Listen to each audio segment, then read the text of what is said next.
ตอน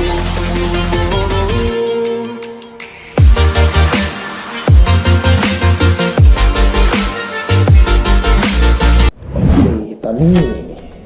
ตอนเช้าของมื้อที่6เนาะพวกเขาจะไปเบิ่งตะเวนขึ้นเนาะเมื่อวานนี้บ่ค่อยเบิ่งตะเวนตกอยู่ที่ขุนกองแลนเนาะวันนี้เราจะมาขึ้นไปเบิ่งทะเลหมอกที่บางอุ๋งของปายเนาะว่าจะเป็นยังไงแล้วกันไปซิมห้านอาหารที่มันเขาไม่ได้สุดในปายเนาะ5 ดาวเลย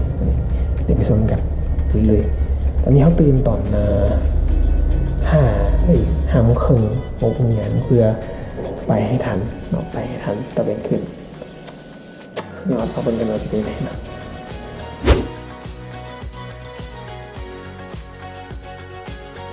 เมื่อวานนี้พวกเราก็ได้รอแล้วก็เก็บบรรยากาศของแลนด์มาร์คจุดสำคัญไปหน่อยหนึ่งแล้วมื้อนี้อีกจุดสำคัญจุดหนึ่งก็คือจุดชมวิวตบเช้าก็คือปางอุ๋งเนาะที่บนปางอุ๋งมันเป็นเขาเรียกว่าอันบนชมวิวทั้งเขาสื่ออย่างบุจือเดี๋ยวไปถามทีมงานกันเนาะไปถามทีมงานวันหนึ่งซึ่งเขาตื่นตั้งแต่5 โมงเช้าเพื่อขี่รถจักรขึ้นไปทั้งดอยเพื่อเบิ่งตะเวนขึ้นแล้วก็ทะเลหมอกแล้วต้องแจ้งข้างหลังนี่มันบนผักของพวกเราพักอยู่ข้างหลังนี่เนาะโอเคพวกเขาเกี่ยวเดินทางด้วยรถคู่ใจซุมเมอร์เอ็กมันครึ่งถังก็คอยตรงนั้นมีไปปะไปเติมมันก่อนเนาะโอเคเดี๋ยวเจอกันอยู่ที่ยอดปูนะอยู่ที่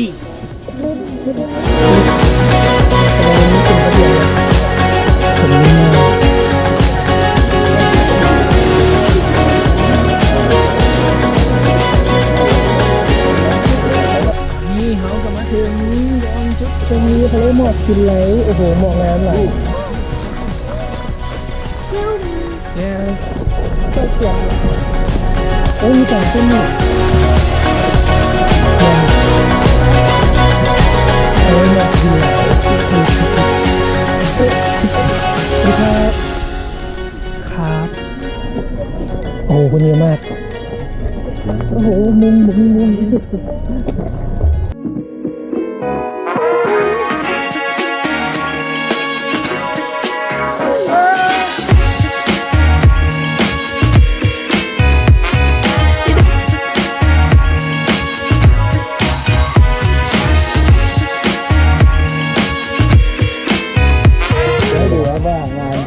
ถูกไม่เสียเป็นไงแต่ว่าต่อคิวราคาจะต่อนะครับคิวอื่นต้องรอคนอื่นเข้าก่อนนะครับแล้วก็ค่อย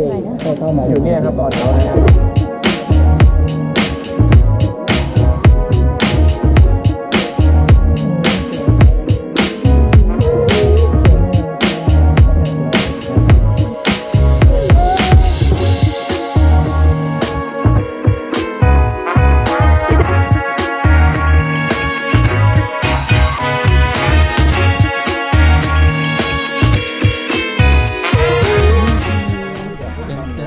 มุมที่ทายที่กำลังจะขึ้นนะอยู่ที่ทะเลหมอกกินไหลอีก1 นาทีก็จะขึ้นแล้วต้องมาเบิ่งว่ามันสีงามแบบตัวสีงามหลัง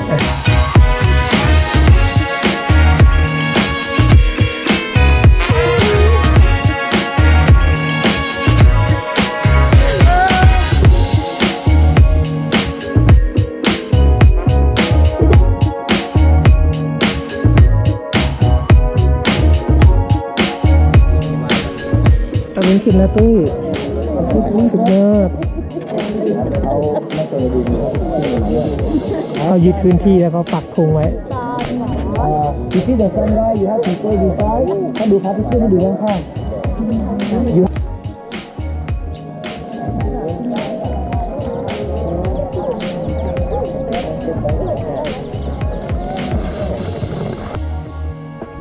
บรรยากาศสุดยอดแล้วหลังจากที่เราเป็นขึ้นแล้วก็ไปถ่ายรูปแล้วก็มานั่งกินอาหารเช้าอาหารพวกเขาอาหารลักซิบแต่ว่าบรรยากาศหลากหลายเนี่ยเยอะมากเลยสุดยอดคุ้มค่าที่เราขึ้นมาหลังจากที่สำเร็จภารกิจแล้วครับไปเสร็จต่อไปลงในบ้านคืนอยู่ลุ่มสวยงามเลยสวยงามคุ้มค่าที่เขาขึ้นมาคุ้มค่าที่ตื่นแต่เช้าคุ้มค่าที่แบบ แก้กีตาร์แล้วก็มาตื่นอยู่นะร่างกับเรียบ เจ้าว่าเสียวได้ ธุรกิจไทยหุ้มเมื่อกี้ของแจ็คสเปโร่ลักล้านนะเนาะ ถ้าใครเบิ่งเลย สุดยอดหุ้มนะหลังจากที่เขาลงมาข้างล่างเขาก็มาเลาะซินกาวัดแล้วก็แมกกระเบนอยู่ที่หมู่บ้านจีนบ้านสันติชน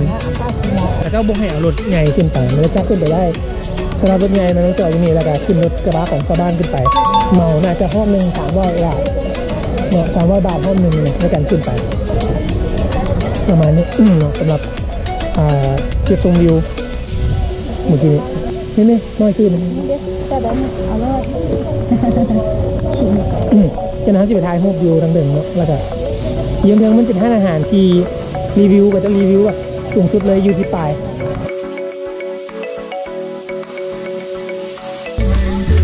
10 ดอก 50ได้ไหมครับน่า10แล้วนะครับเขาจะยิงไม่เป็นเผื่อลองด้วยมาลองยิงด้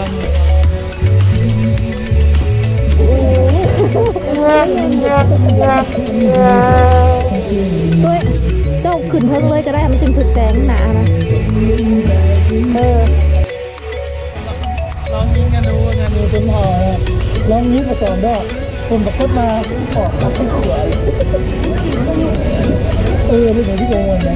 ไอ้โกงที่ทุกแบบตีร้องมันว่าต้องดึงมันนี่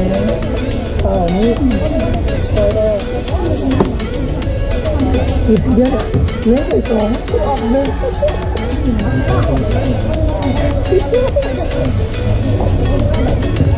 โอเค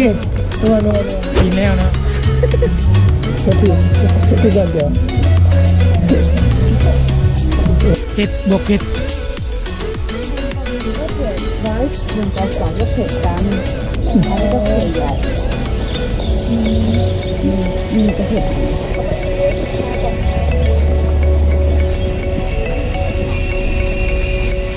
เสียงมวนอยู่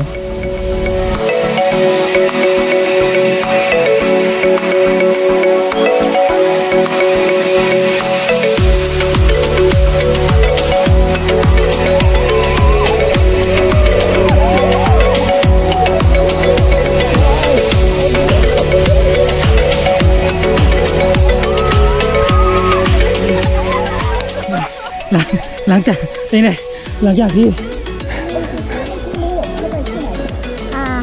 อันนี้หยอด50แล้วเจ้า3 บาทแล้วจ้ะ3 บาทแล้วเป็น30แล้วอีก30เอาเป็น3 บาทก็ได้เลยนับไปเลยจะเอาขอบคุณนะมันก่อนเล่นนะยังต้องแล้ววันนี้มาแล้วอันนี้เลยลงก่อนแล้วก็จะหมุนก็คือแต่ส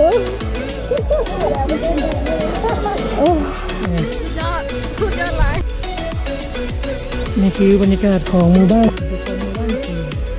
ที่เงียบง่ายมาอยู่ไทยเยอะไม่ได้นะสวยงามหน่อยเอามาเลาะอยู่นี่บ้านสันติชนหมู่บ้านจีนกินแน่หมู่บ้านจีนยูนานแน่สิวะก้อนเลยกัดก้อนอีกนู้นบุกเล็กกว่าเจ๊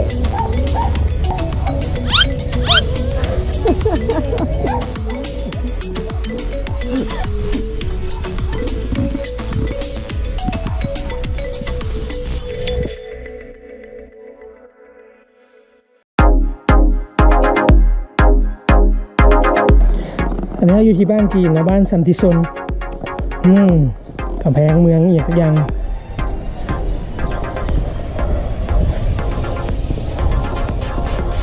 สวยงามตามท้องเรื่อง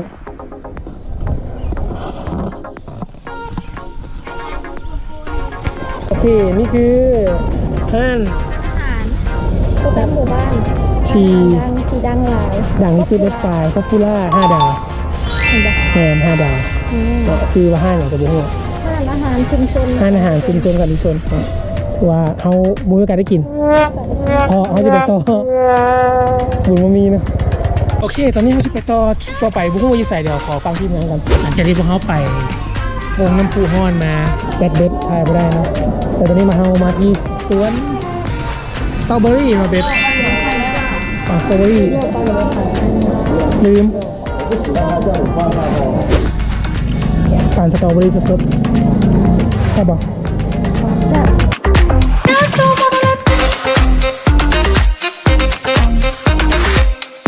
ฮัลโหลหลังจากที่ไปรอบโซ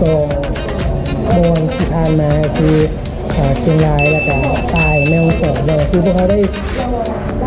พักผ่อนได้ม่วนนี่ก็ได้เลาะตลาดกลางคืนหนีต่างกันที่แล้วก็ตื่นเช้ามาพวกเขาก็ได้มีการขี่รถผ่าน763โค้งมาฮอดเชียงใหม่เพื่อไปเที่ยวต่อซึ่งว่าตอนนี้เขาเชียงใหม่พักผ่อนแล้วเตรียมสตาร์ททริปต่อไปในการไปเมืองสีนาแต่ละคนจากเมืองมาโอเคเตรียมเนาะพอจะไปเลาะในเมืองเชียงใหม่แล้วก็ไปไนท์ซาฟารีเนาะแล้วก็ไป walking street ไปนอนไนท์บราซ่ากับเจ้าเบิงจะเป็นไหนด้วยรถจักรที่เก่าโอเค let's go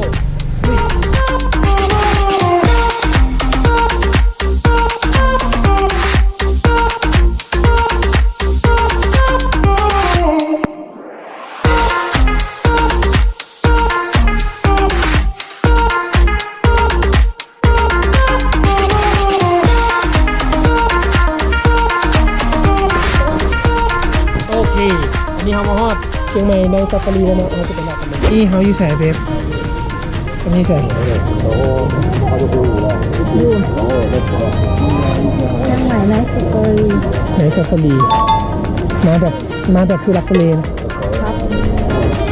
ตัวแรกที่เราต้องเจอก็คือมาครับ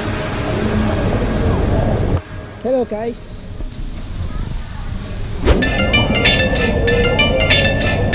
ว้าวเพื่อก็มือถือไทยเลยไหมตอนนี้เราอยู่ที่เชียงใหม่ไนท์ซาฟารีห้ามพูดลาวพูดไทยค่ะ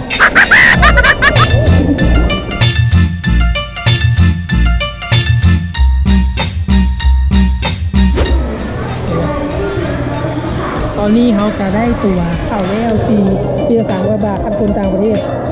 800เขาเนียนเขาบู๊เขาบู๊คุณแบบเด็บคุณโคตรหลายคุณตอนนี้ไม่คือเขาสู้ตอนนี้เขาอ่านเมืองใต้นะฮอตมือนี่ฮอตวันที่2เลย8มีคนเข่ามาเบิ่งใน80 ล้านคนพวกเราเนี่ยใครก็โชว์ความมือสุด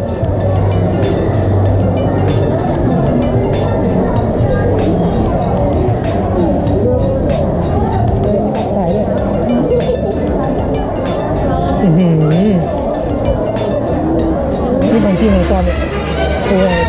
หนักลงมาได้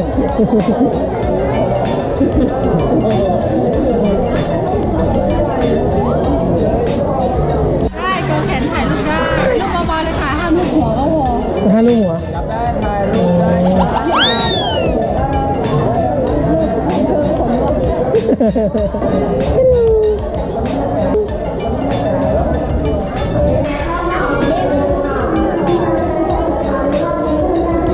ตอนนี้เขาท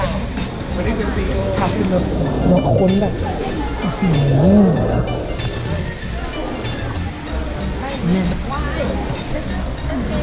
เขาจะเบิ่งอย่างไร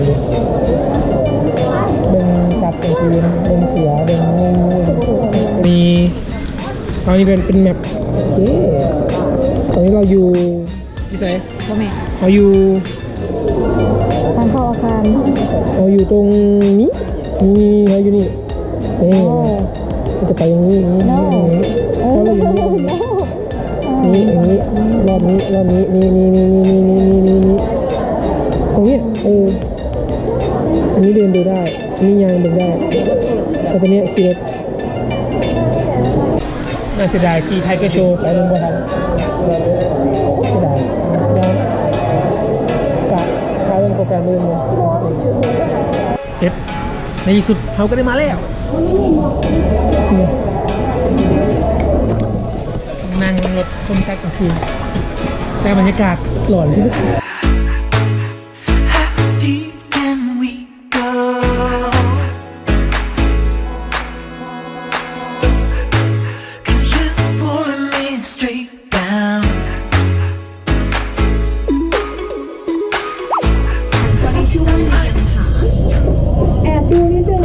ตัวนี้จะค่อนข้างดูยากหน่อย นู่น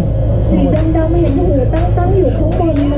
ต้องก้มดูนิดนึงนะ จะคล้ายตัวแรกค่ะ แต่ว่าตัวใหญ่กว่า เจ้าเลียงผา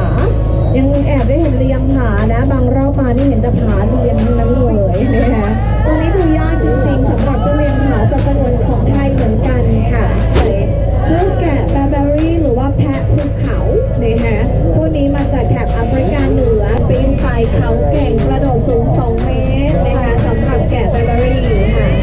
ย้ายฝั่งกันบ้างดีกว่ามาซ้ายมือโอ้นั่นจะเป็นกลุ่มป้าดำๆเห็นไหมเอ่ยตอนนี้ชื่อไบซันนะคะอเมริกันไบซันเหมือนกระทิงแต่ขนยาวนะคะ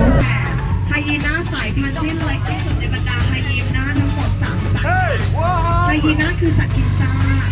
มันเดินตามหลังสิงโตเวลาสิงโตกินอาหารเหลือไฮยีน่าจะเข้าไปกินต่อแล้วกินได้หมดทุกส่วนด้วยหนังขนแม้ทั้งกระดูกนะคะสำหรับเจ้าไฮยีน่าลายแขนค่ะบ้านเราติดเรียกหมาในเนาะแต่จริงไฮยีน่าเป็นตระกูลชมดเห็นพวกแมวพวกสูงมากกว่านะคะส่วนฝั่งซ้ายเนี่ยวัวเล็กด้วยนะคะ1 ตัวดูข้างในเลยนิลกายเหมือนสัตว์3 ชนิดรวมกันคือหน้าเป็นกวางคอเป็นม้าแล้วตัวเป็นวัวค่ะซึ่งอินเดียถือว่านิลกายเป็นวัวนะเป็นสัตว์ศักดิ์สิทธิ์ด้วยจึงไม่มีการล่ากันฆ่านิลกายในอินเดียนั่นเองไม่ใช่นะคะโอ้โหตัวที่นับว่าใหญ่แล้วทุกตัวได้ยืนสิใหญ่มากแล้วเป็นแรดที่สายพันธุ์ใหญ่ที่สุดในบรรดาแรดทั้งหมด5 สายพันธุ์ค่ะไม่ได้เข่าจั๊วมาจากปากกว้างวายกว้างเพี้ยนเป็นไว้ขาวนะคะมีนอน2 นอนหน้ายาวกว่านอนหลังนอนแรดหลายคนบอกกระดูกจริงๆนอนแรดเขาเรียกกันเป็นโปรตีนไฟเบอร์นะเหมือนเส้นผมเหมือนเส้นขนนะคะหักแล้วขาดแล้วมันบอกให้เราได้ค่ะตัวใหญ่สุดเป็นตัวผู้ตัวที่ยืนนั่นแหละตัวนี้คือน้องพรนะคะตัวเมียที่นอนชื่อกอย่าน้องพรตอนนี้อายุประมาณ21 ปีน้ำหนักอยู่ที่ 2,500 กิโล2 ตันครึ่งแล้วก็แรดขาวจริงๆหนักมากๆใครจะถ่ายรูปถ่ายได้นะระวังด้วยสายหน่อยนะคะคอนเทนต์สีจูนส่วนฝั่งขวามาลายก็ยัง มันดีจัง เราไปฝั่งขวามาดูเหมือนกันว่าใครมีอาหารบ้าง ฮัลโหล ใส่กางเกงในสีขาวด้วยนะสังเกตถูกขาวสีขาวแล้วก็ใส่รองเท้าค่ะใส่สีขาวและสีขาวไม่เกี่ยวกับ เขาผ่านโซนมิดเขาผ่านโซนมิดไปแล้วเนาะตอนนี้เขาผ่านโซนที่ 2เมื่อกี้โซนสวรรค์เป็นสัตว์เลือดคนน้อยนึงมีโซนสัตว์ตีโซนก็คือเอเชียแอฟริกาออสเตรเลียและอเมริกาวันนี้โซนนี้โซนที่ 2คือเขาต้องได้นั่งรถล้างไปเบิ่งโซนของสัตว์กินที่ตื่นเต้นบ่เมื่อกี้ยีราฟกับตอดมืออันนี้งับมือฮะเล่นคนหลายขนาดเลย ซ้ายมือของเราตัวนี้เป็นสิงโตขาวนะคะตัวผู้มีแผงคอค่ะตัวเมียไม่มีแผงคอของตัวผู้จะเริ่มขึ้นเมื่อพวกเขามีอายุประมาณ 1-2 ปีนั่นเองจะเห็นตัวเล็กๆน่ารักแบบนี้เป็นสายพันธุ์ที่ดุร้ายที่สุดเลยค่ะตัวนี้เป็นสัตว์ไม่กี่ชนิดที่เสือไม่อยากเข้าใกล้ที่โมโหร้ายมากๆเลยนะคะตัวนี้มีหลายชื่อด้วยมีหมามีคนมีพระอาทิตย์ที่เรียกว่ามีหมามันหน้าตาเสียงร้องเสียงรำของเขาคล้ายๆกับน้องหมาค่ะ มีอะไรเบฟตื่นเต้นดีครับเราจะไปต่อเบิงโชว์มีในโปรแกรมเนี่ยอาเบิงการแสดง Ladies and gentlemen, in the meantime, now we present the exciting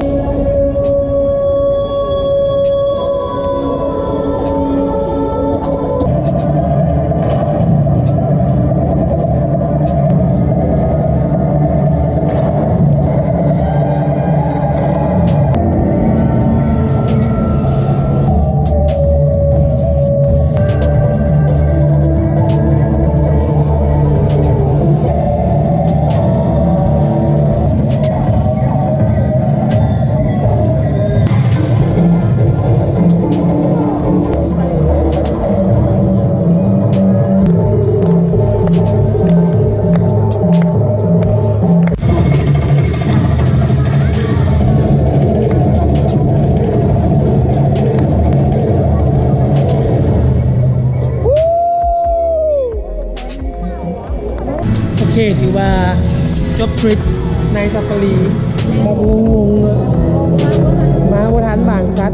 เลยกับมาบทันบางตูนั่นแหละแนะนำขั้นบริสิมาตะเวนเลย5 โมงเลยฮอดฟิลิปปินส์นอดีสุด อันนี้ก็เป็นห้างค่าของที่ระลึกเนาะเอาก็ได้ตลอดนะครับผู้ซื้อ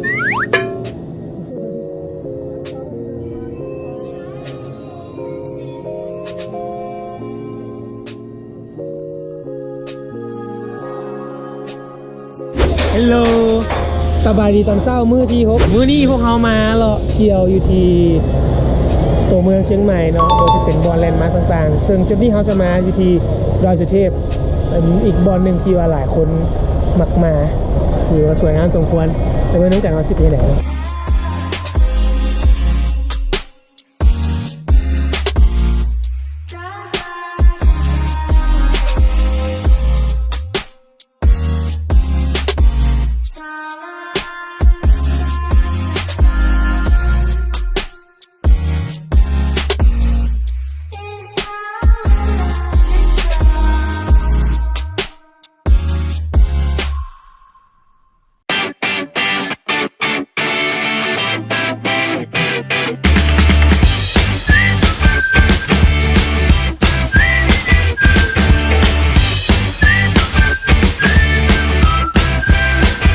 หลังจากที่เรา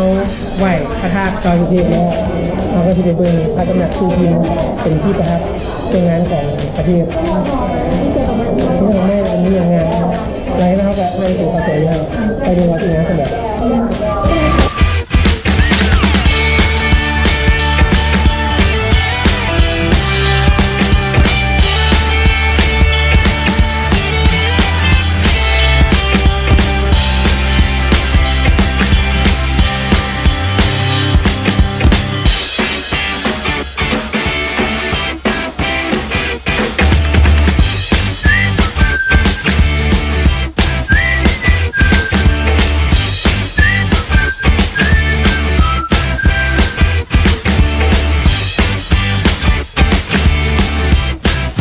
ตอนนี้เรามาอยู่ที่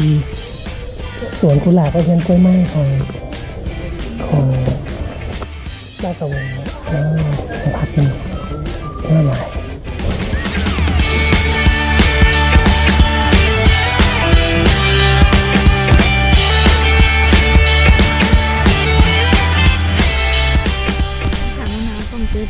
แถมตอนนี้เรามาจุดชมวิวโอ้โหโคตรงามเลยมีหมอกด้วยสวยโคตรตัวยังไง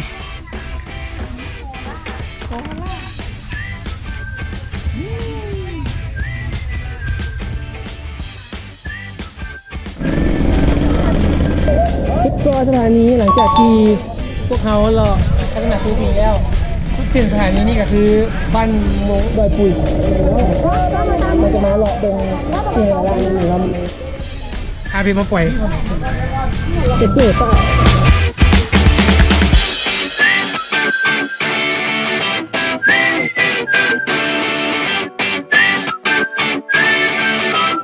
นี่หลังจากที่พวกเขาไปบ้านมงดอยปุยมาแล้วตอนนี้เขามาเก็บมองสุดท้ายก็คือสวนสัตว์เชียงใหม่เนาะพาเด็กน้อยมาปล่อยสวนสัตว์เมื่อตอนต่างๆเมื่อไหร่ยังมาสวนสัตว์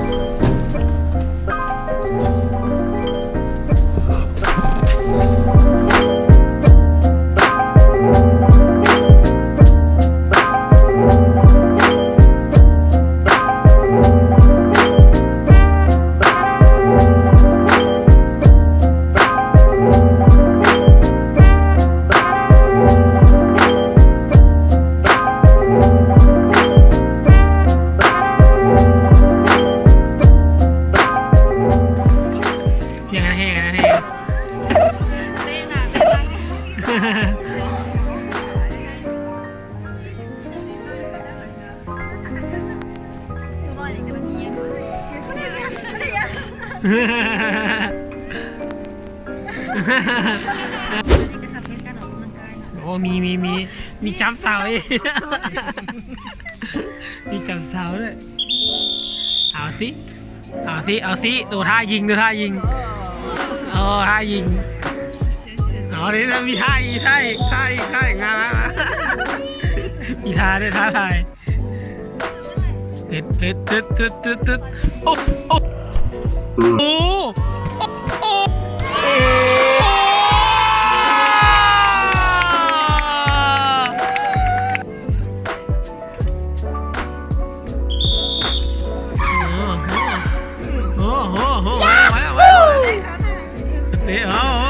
เกี่ยว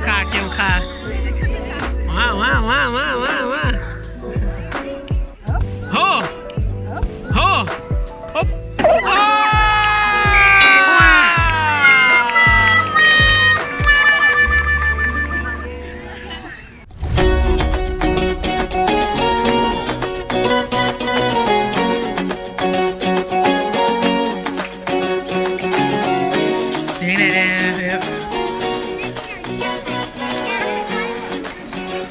มวนบ่มันแต้มหูบงาม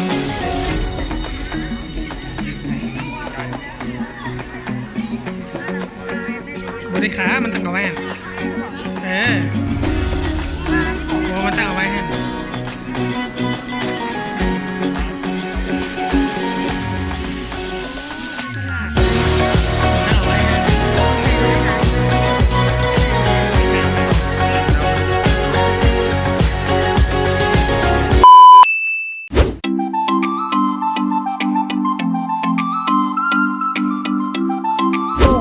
บรรยากาศแบบหมอกอย่างเดียวเลยตอนนี้40 โมงแล้วแต่เป็นหมอกเยอะ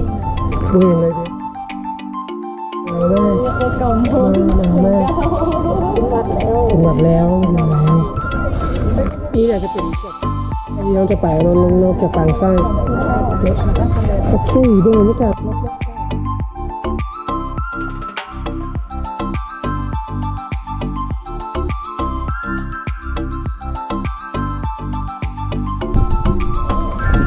อยู่ที่มนจัน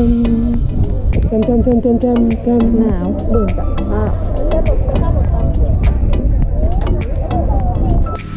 โอเคสำหรับนี่ก็เป็นเรื่องจบทริปของเราที่ได้ไปเลาะเที่ยวแล้วก็พักผ่อนที่3 จังหวัดนี่ครับเลาะตลอดเนาะ9 มื้อ10 คืน10 คืน 9 มื้อเนาะในทริปนี้ถือว่าเป็นทริปที่ยาวหลายในการเก็บสถานที่ต่างๆของจังหวัดแม่ฮ่องสอนแล้วก็เชียงรายแล้วก็ทางเชียงใหม่เนาะซึ่งเราก็ไปเกือบ 90% นะยังเหลือบางบ่อในซึ่งยังไม่ได้ไปเนื่องจากว่ามันเต็มแล้ว สมมติทริปนี้กับมวลแล้วกับเมื่อยแล้วก็มียังไงหลายอย่างเกิดขึ้นแล้วก็ค่าใช้จ่ายน้องมันก็ตกอยู่ประมาณพูดละประมาณ13,000ประมาณนี้ประมาณเฉลี่ยเนาะทั้งค่าทุกอย่างค่าปิ้งยนต์ค่าที่พักค่ารถค่ากินค่าข่าวสารที่ต่างๆ ในทางนี้ครบกับสถานที่มีแต่ตัวสถานที่ใกล้ๆที่เราเคยไป เนื่องจากว่าเขาตั้งไว้มันเมื่อยเขาไปแล้วเลยจอดแค่ไหนเดี๋ยวก็ถือว่าทริปนี้แบบโหดปัญหาเนาะฝากถึงทุกๆคนที่ชมอยู่สำหรับคนที่ว่าต้องการจะไปเที่ยวอยู่ที่ประเทศไทยหรือว่าสถานที่ใดก็ตามเนาะสิ่งสำคัญมันคือ1เกี่ยมความพร้อมเนาะเกี่ยมพลังตัวเองไว้เพื่อผจญภัยแล้วก็ศึกษาข้อมูลเส้นทางรายละเอียดการท่องเที่ยวที่พักรวมถึงอื่นๆให้ครบถ้วนเพราะว่าข้อมูลก็จะมีครบอยู่ใน Google อยู่ในพันทิปอยู่ในเว็บไซต์อย่างต่างๆเนาะมันจะสะดวกหลายขึ้นในเวลาที่ทางไปท่องเที่ยวทีนี้พวกเราต้องขอบใจความพยายามของเบบที่เราเบิ่งแมปตลอดเวลา Google มีวิดีโอตลอดเวลาแล้วก็มีลงทางสายเลยก็ดูโอเคเนาะแล้วก็ทีมงานของเราที่ช่วยไปนำกันโอเคพบกันทริปต่อไปเราจะไปสาย